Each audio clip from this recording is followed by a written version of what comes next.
বাংলাদেশের ফুটবলের সবচেয়ে বড় তারকা এখন হামজা চৌধুরী।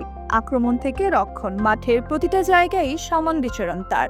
দীর্ঘ 22 বছর পর ভারতের বিরুদ্ধে জয় পেয়েছে বাংলাদেশ। 2027 এশিয়ান কাপ বাছাইয়ে শেখ মোরসালিনের গোলে 1-0 গোলের জয় পায় বাংলাদেশ।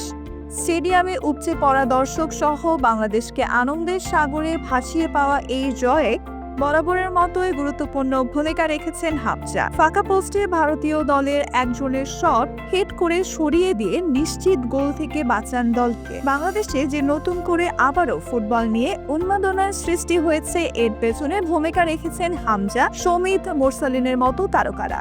লেস্টার সিটির হয়ে মিডফিল্ডার হিসেবে খেলেন 28 বছর বয়সী হামজা চৌধুরী।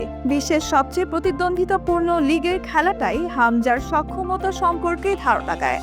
বাংলাদেশের তখনকার অধিনায়ক জামাল ভুঁইয়া একবার সুনীল ছেত্রীর সাথে হামজার তুলনার প্রসঙ্গে বলেছিলেন, হামজার সাথে তার তুলনা হয় না, কারণ Hamza premier league player. No, I don't think you can compare Sunil to Hamza. I think Sunil is a very good player.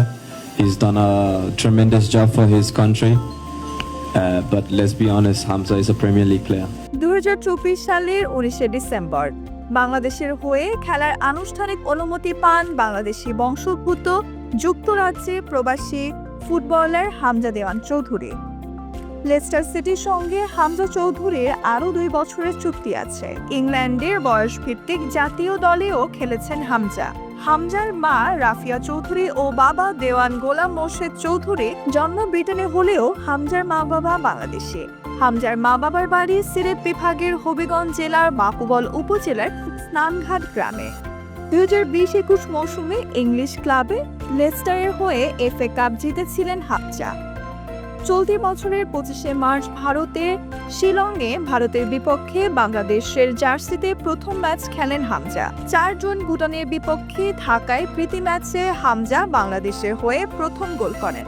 9 October ঢাকায় হংকং ম্যাচে দুর্দান্ত ফ্রি কিকে করেছিলেন নিজের দ্বিতীয় গোল। 13 নভেম্বর নেপালের বিপক্ষে প্রীতি ম্যাচে জোড়া গোল করা হামজার গোল সংখ্যা এখন 6 ম্যাচে 4টি। বাংলাদেশের 2 গোলের lead. Hamza Chowdhury. Nusrat Jahan, এফবিএন news desk.